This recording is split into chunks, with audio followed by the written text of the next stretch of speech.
s'adressent aux tribunaux. Ils doivent revenir devant les tribunaux pour demander une réparation en vertu de la charte pour une violation continue à leur droit d'être protégés contre les peines cruelles et inusitées. Pour bien des gens, on comprend aujourd'hui que criminel comme Bissonnette a écopé de 25 ans de prison. C'est pas ça.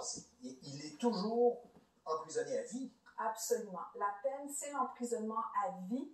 Ce dont il est question, c'est la possibilité de demander une permission. Et non pas, ça veut absolument pas dire qu'elle sera accordée.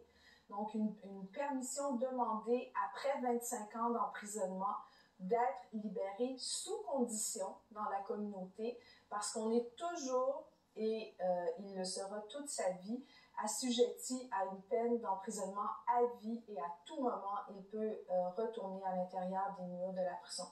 Dans notre système, on croit à la réhabilitation. Lorsqu'il y avait cumul des peines, ce que la Cour suprême vient de dire aujourd'hui, c'est qu'il fallait donc oublier ce principe-là. Ça devenait impossible pour Bissonnette, par exemple, c'était 150 ans. Oui.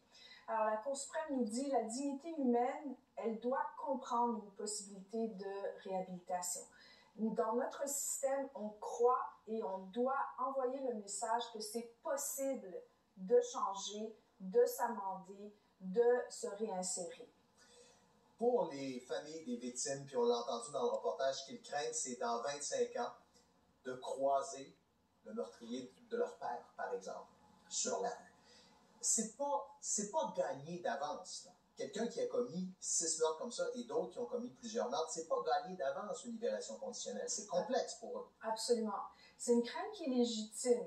Il faut honorer la souffrance des victimes puis se rappeler que ces crimes sont graves, odieux, puis qui ont porté atteinte à notre tissu social. Et c'est une crainte qui est légitime. Mais pour rassurer ces personnes-là, on peut rappeler que la principale considération de la Commission des libérations conditionnelles, c'est la sécurité publique.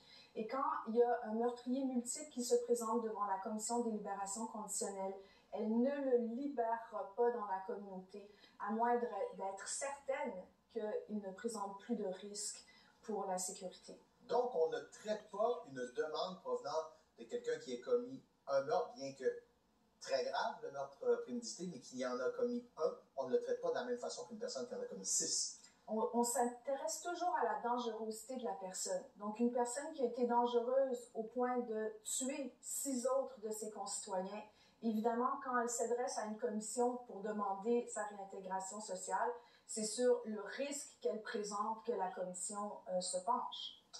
Vous avez répondu à plusieurs